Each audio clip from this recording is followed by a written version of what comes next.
Ibn Khaldun, Ashabul Fadilah, pegawai-pegawai agama Jawi, tak lupa pada Tok Imam, tuan-tuan guru, para alim ulama, hadirin hadirat, muslimin muslimat yang dirahmati Allah. Kita rafakkan setinggi kesyukuran kepada Allah. Dan pada malam ni, oleh kerana ada banyak program, ceramah yang kita sampaikan adalah terhad, dan saya tajukkan ceramah pada malam ni adalah memberi makan, it'amut ta'am. Perkara memberi makan ini ditekankan dalam agama Islam. Firman Allah Ta'ala, a'udzubillahi minasyaitonir rajim, bismillahirrahmanirrahim, wa yut'imuna at-ta'ama ala hubbihi miskinan wa yatiman wa asira, innama nut'imukum liwajhillah la nuridu minkum jazaa'an wala syukura, inna nakhafu min rabbina yawman abusan qamtarira. Mereka itu memberi makanan daripada apa yang mereka kasihi kepada orang miskin, kepada anak yatim, kepada tawanan perang. Dan mereka berkata, sesungguhnya kami beri makan kepada kamu semata-mata kerana Allah. Kami tidak mengharapkan daripada kamu sebarang ucapan dan juga sebarang balasan. Sesungguhnya kami takut kepada Allah pada hari muka manusia masa mencuka, kerana hisab di hadapan Allah Subhanahu wa ta'ala. Ayat ini memuji kepada golongan yang suka beri makan kepada orang. Kerana sifat beri makan ini pertama adalah sifat yang terpuji, termasuk dalam kategori kalau orang itu dia melaksanakan ibadat haji, selepas dia pulang daripada Mekah, dia suka jamu orang sebagai satu petanda bahawa ibadat haji itu diterima oleh Allah Subhanahu wa ta'ala. Nabi SAW menyebut, wal hajjul mabrur laisa lahu jazaa illa al jannah. Dan haji mabrur ni tidak ada balasan kecuali syurga. Lantas sahabat berkata kepada Nabi SAW, bertanya, apakah itu makna haji mabrur? Nabi jawab, ada dua sifat, ifsya'us salam wa it'amut ta'am. Dia suka tebar salam, temu orang, assalamualaikum, assalamualaikum. Dan yang kedua, dia suka beri makan kepada orang. Kerana bila sifat beri makan ini apa makna? Maknanya orang yang suka beri makan ke orang, ertinya hatinya baik. Orang yang beri makan kepada orang bermakna dia kasih orang. Orang yang suka beri makan kepada orang, kecaknaan dan keprihatinan itu pada tahap yang tinggi dan puncak. Ini beri makan ke orang. Bayangkan kalau kita tengok Rasulullah sallallahu alaihi wasallam, tak kala sampai kota Madinah, dia berehat sekejap dalam beberapa hari atau seminggu lebih di kota Quba, di Quba. Selepas daripada itu, pada hari Jumaat dia masuk kota Madinah. Sampai di kota Madinah, ucapan sulungnya adalah salah satunya bab beri makan. Nabi tengok khalayak semua, Nabi cakap, ayyuhan nas at'imut ta'am afshus salam wa at'imut ta'am wasilul arham wasallu bin nasi wasallu bil laili wan nasu niyam tadkhulul jannata bisalam. Hai manusia, kamu sebarkan salam, assalamualaikum, assalamualaikum, insya-Allah baik. Dan jamu orang, beri makan ke orang. Dan juga sambung silaturahim. Kita bergaduh apa benda pasalnya? Kemudian dan kita hendaklah bangunlah waktu malam sembahyang, nescaya kamu berhak masuk syurga Allah dengan sejahtera. Satu signal yang cukup hebat. Salah satunya jamu beri makan, balasannya masuk syurga. Dengan selamat beri makan ke Allah. Betapa pentingnya beri makan ini kita tengok. Ghalibnya orang yang suka jamu orang ni, Allah bagi dia kaya. Cek perangai orang kaya. Salah satunya, kebanyakan, bukan semua, kebanyakan suka jamu orang beri makan. Kenapa? Ada orang Cina seorang, dia kata kepada orang Melayu, dia kata, lu mau kaya ke? Gua pun mau kaya, tapi gua tak kaya-kaya. Tapi sekarang gua kaya. Kalau lu nak mau kaya, lu buat macam gua buat. Oh, apa dia? Ini petua, bukan fatwa, petua. Dia kata yang pertama sekali, kalau lu mau kaya, lu kena buat baik kepada ibu dan bapa lu. Buat baik. Ramai di kalangan kita berkira dengan ibu bapa, maka itu silap. Buat baik. Bila jatuh hati dia pada kita, dia doa lebih. Tapi mak bapa ni, ibu bapa ni, dia akan guna bahasa standard. Dia kata, mak tak kisah, anak-anak mak semua sama belaka. Dia jawab, itu orang panggil jawapan penyedap. Takkanlah anak hak bagi RM10 sama dengan anak hak bagi RM1000. Tak sama kan. Ni bila tengok hak 1000 kan 8 kali tengok. Hak 10 tu ada selalu dah. Tak sama. Sebab buat baik tu satu poin. Lu kalau lu mau kaya, lu tak. Sebab ibu awak, bapa awak bila doa dia ikhlas. Dia tak ada kepentingan apa. Yang kedua, kalau lu mau kaya, lu kena kawan dengan orang-orang kaya. Kelemahan dan kesilapan kita, kita bukan kawan dengan orang kaya, tapi kita kawan dengan orang yang nak jadi kaya macam kita ni. Nak kaya? No. Tapi bukan watak orang kaya. Kenapa? Kerana bila orang kaya ni, dia ada circle dia, tuan-tuan. Dan kawanan dia tu sama-sama orang kaya. Dan orang kaya salah satu sifatnya, dia tak suka kawan dia tak kaya. Sebab kita sebenarnya dalam hidup, pembinaan antara kita semua ni adalah trust, kepercayaan. Yang ini yang mahalnya. Jadi lu kena kawan dengan orang kaya. Saya dulu kalau saya naik kereta ke dengan kawan-kawan ke, kalau saya tak makan nasi lah, tak makan nasi, makan mi ke tak makan, kalau berhenti kat R&R minum air, contohlah misalnya kan, kita order roti, kata roti mesti roti kaya, roti lain tak mau, roti kacang tak mau, roti inti lain tak, semoga kita kaya. Itu nak ceritanya boleh makan kaya. Maksud saya ialah bila seka orang kaya, kesannya cukup besar. Dan poin yang ketiga, yang ini yang kena dengan tajuk yang kita bincang. Lu kalau lu mau kaya, lu kena jamu makan orang. Lu kena jamu makan orang. Beri orang makan. Kenapa? Contoh paling mudah. Kita balik kampung. Kampung kita nung jauh, Ulu Tembeling. Kampung kita nung jauh, Sik Kedau. Nung jauh Kota Tinggi. Ataupun Tanjung Piai. Oh, jauh nak pergi. Saya pernah sapa, jauh sungguh. Oh, ataupun nung jauh nung Gerik Perak. Kita balik sampai kat kampung.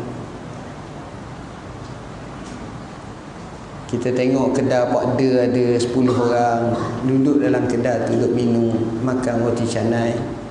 Nasi lemak kita pun pergi, orang kampung pun terekam kita. Dia kata, mak, hang baru balik. Ya Allah, semak hang. Pakai spek rebeng hang. Oh, kita negok je. Tengok tu, hebat hang. Pakai pula wildfire. Wildfire pun hak pinjam je. Tak apalah, tapi nak tunjuk hebat. Oh. Sampai tu kita kata, Pak De. Pak De pun kata, Allah mak, semua hak mak lang, pak lang, hak apa ni, mak long, pak long, semua sekali ni saya bayar. Pak De pun kira RM48. Kita pun kata, Pak De, ambil duit ni. Kita keluar duit ni, tangan kita ni Parkinson. Keluar. Tuan-tuan, orang yang kita jamu tu akan kata apa kat kita?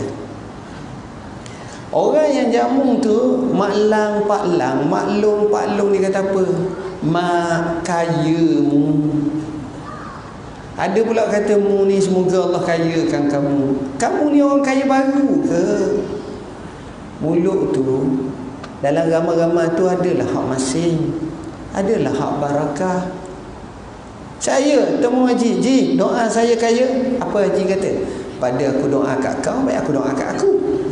Tengok. Tapi bila beri makan, tak payah minta. Itu kesal. Itu kesal. Beri makan orang ni.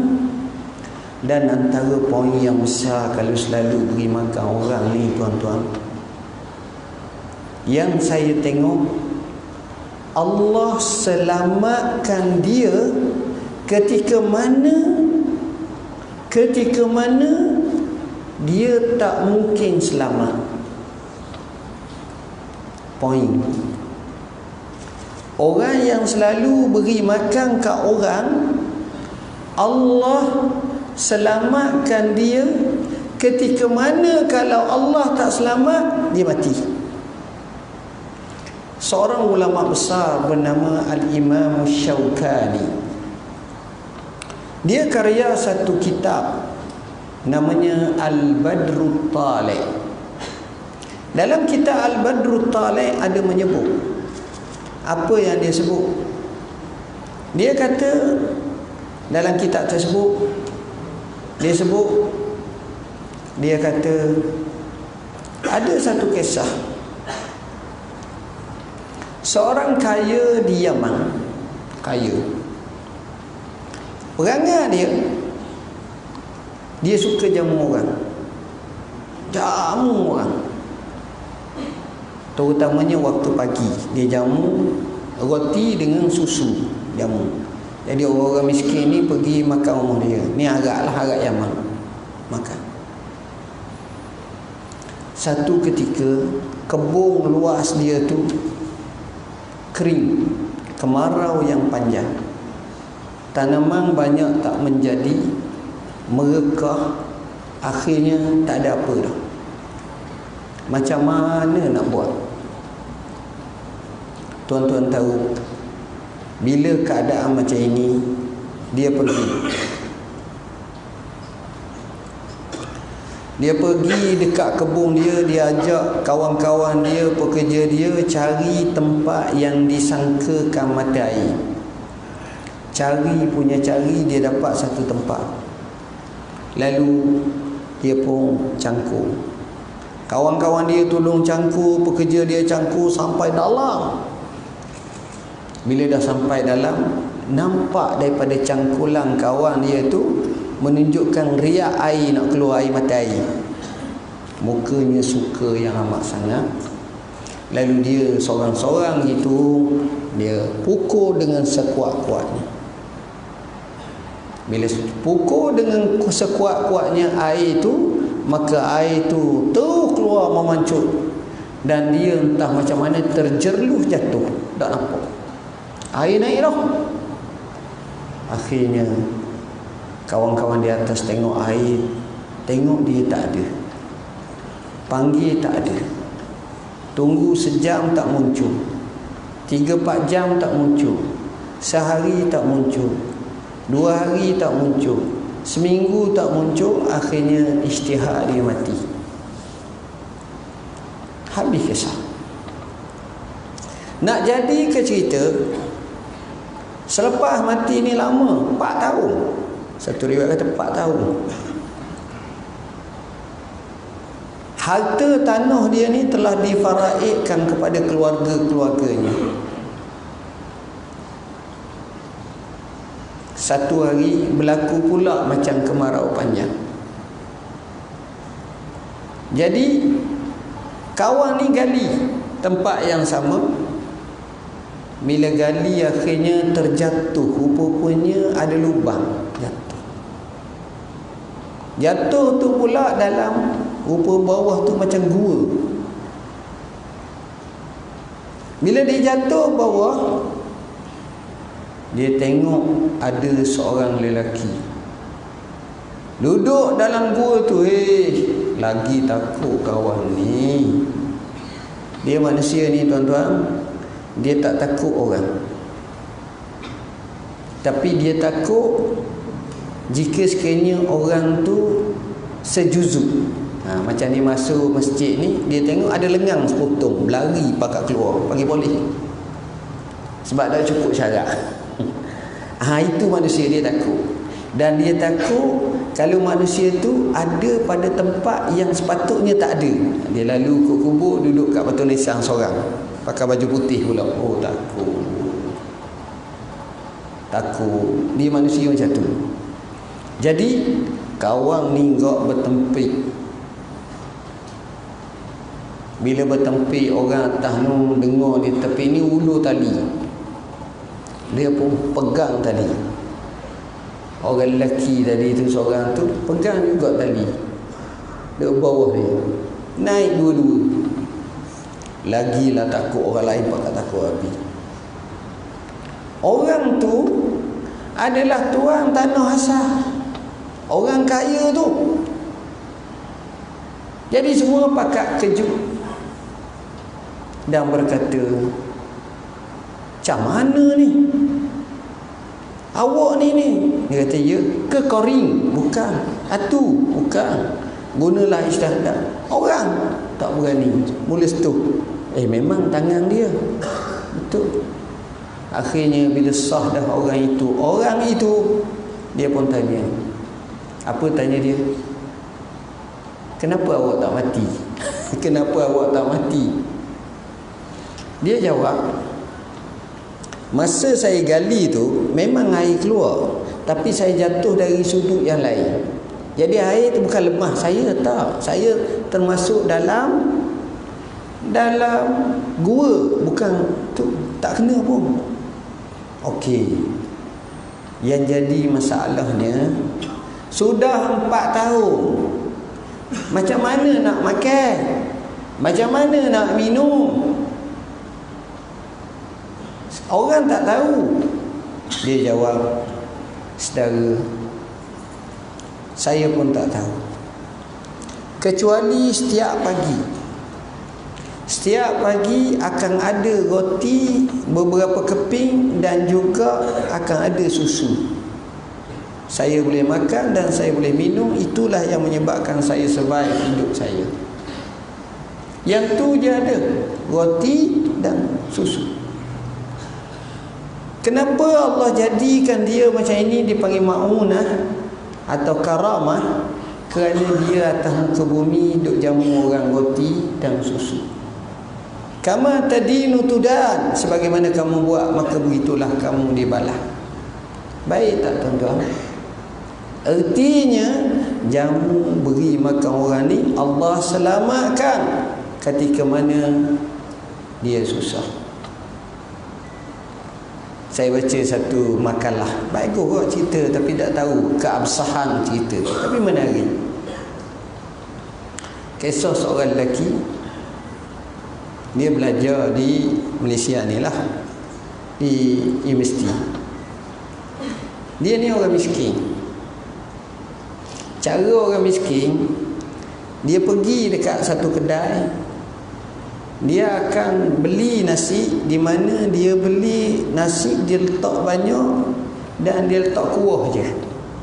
Kalau boleh telur tu separuh suku sikit, jadi nak jimat. Orang tuan kedai ni tua ni, tengok dia ni beri nak letak harga mahal tak jadi, mungkin tak ada lauk. Macam mana nak buat? Berilah harga biasa. Tapi tengok orang baik. Orang baik. Dia begitulah, setiap hari datang waktu tu beli makan, keluar duit pun cara orang kaya biasa. Ni cara orang miskin. Jadi pakcik dua orang ni, suami isteri ni, tengok kesian. Apa dia buat masa beri nasi tu, pakcik ni pergi ambil nasi dalam tu, dia buat lubang. Nasi dalam tu dia ambil lauk, dia kambuh lauk. Ni pakcik tu sendiri, tuan kedai tu. Jadi bayar harga murah juga lah maknanya. Jadi dua tu TST lah, tahu sama tahu bila balik makan. Ceritanya berlarutan sampai budak ni berjaya graduan. Jaya. Selepas beberapa tahun, tahun lah, budak ni satu hari datang seorang lelaki kepada kedai pakcik. Pakcik ni jadi susah hati, nampak sah makan. Orang ni pun datang makan kedai. Sudah makan kedai, orang ni cakap dengan pakcik tu, Pakcik nama bergiam-giam. Dia kata, ya pakcik, tuan saya, majikan saya nak minta dengan pakcik kerja dekat dia, sebab masa dulu dia selalu makan kedai ni. Orang pelajar tadilah graduat tu. Pakcik ni angkat tangan, alhamdulillah, syukur. Kenapa? Kerana pakcik ni kedai dia nak dirampas oleh bandaran, sebab lama dah dan memang adalah membina ajaran. Jadi dia tak ada sumber pendapatan. Syukur. Maka orang ni kata, kerana pakcik jamu saya makan, inilah balasannya saya cuba nak ni. Tengok tuan-tuan, jamu orang makan. Jadi dalam bahasa yang ringkas, kita merasa syukur, alhamdulillah. Di wilayah Persekutuan khususnya, kita ada satu badan namanya YAPIM. Yayasan Pembangunan Ekonomi Islam Malaysia. YAPIM ni bagus sangat tuan-tuan. Hamba kecil ada dah dia.